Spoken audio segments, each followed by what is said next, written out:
এটা আমরা প্রতি সপ্তাহে লাভ করবো। আমরা যদি ব্যারিস্টার সুমনের মতো মানুষকে ধরে না রাখতে পারি, এটা আমাদের ব্যর্থতা। আমরা চোরারঘাটবাসীর কাছে আমার একটা অনুরোধ, আপনারা যেরকম সোচ্চার হয়েছেন, জাগ্রত হয়েছেন, আপনাদের কাছে আমার একটা অনুরোধ, ব্যারিস্টার সুমনকে বাঁচিয়ে রাখার জন্য যা যা করা আমরা চোরারঘাটবাসী করবো। আমি বেশি কথা সাধারণত বলি না, তবে একটা কথা বলি যে ব্যারিস্টার সুমনের মতো আরেকটি এমপি সারা বাংলাদেশে কোথাও নাই।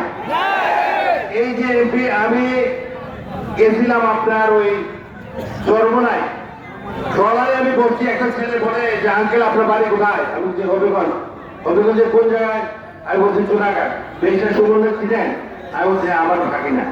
তো চরমোনায় বলেন আর বাংলাদেশ যে কোনো জায়গায় বলেন, আমি ঢাকা কোনো ব্যাংকে গেলাম, যদি বলেন আঙ্কেল আপনার বাড়ি কোথায়? আমি হবিগঞ্জ, ও ব্যারিস্টার সুমনের এলাকা। এই যে একটা পরিচিতি, চুনাঘাটকে দিয়ে আমার পরিচিত করতে হয় না, ব্যারিস্টার সুমনে দিয়ে আমি পরিচিত হতে পারি। আমি আমার দেশের মানুষের কাছে, চুনাঘাটের মানুষ অত্যন্ত দরদ দিয়ে ব্যারিস্টার সুমনকে এমপি বানিয়েছে, আমাকে উপজেলা চেয়ারম্যান বানিয়েছে।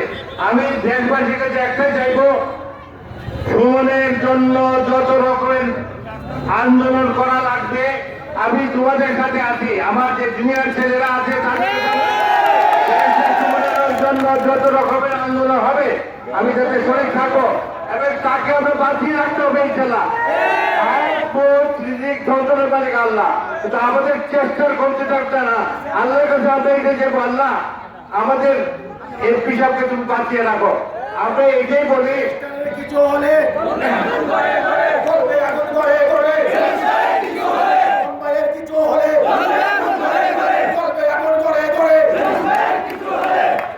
ব্যারিস্টার সুমনকে আমি অত্যন্ত আদর করি, স্নেহ করি। মামা হিসাবে যতটুকু করা আমার প্রতি তার সেই রকম সম্মান আছে। আজকের এই এত মানুষের ভিড়ে আমি আল্লাহর কাছে বলবো, আল্লাহ তুমি আমাদের সন্তানকে আমাদের মাঝে বাঁচিয়ে রাখো। চুনাঘাটের ছেলেরা, মুরব্বিয়ান সবার কাছে আমার অনুরোধ থাকবে, ব্যারিস্টার সুমনকে বাঁচিয়ে রাখার জন্য আল্লাহর কাছে কি আমরা কোনো ধর্মীয় কাজ অর্থাৎ কোনো দোয়া দরুদ করতে পারি, এটা একটা চিন্তা করার দরকার আছে। সব কিছু মানে কিন্তু আল্লাহ, আমরা আল্লাহর কাছে চাইবো, আল্লাহ তুমি ব্যারিস্টার সুমনকে বাঁচিয়ে রাখো, আমাদের জন্য বাঁচিয়ে রাখো, চুনাঘাটের জন্য বাঁচিয়ে রাখো।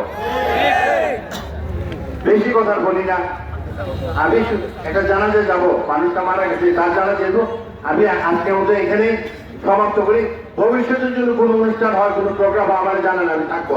সবাইকে ধন্যবাদ। আসসালামু আলাইকুম।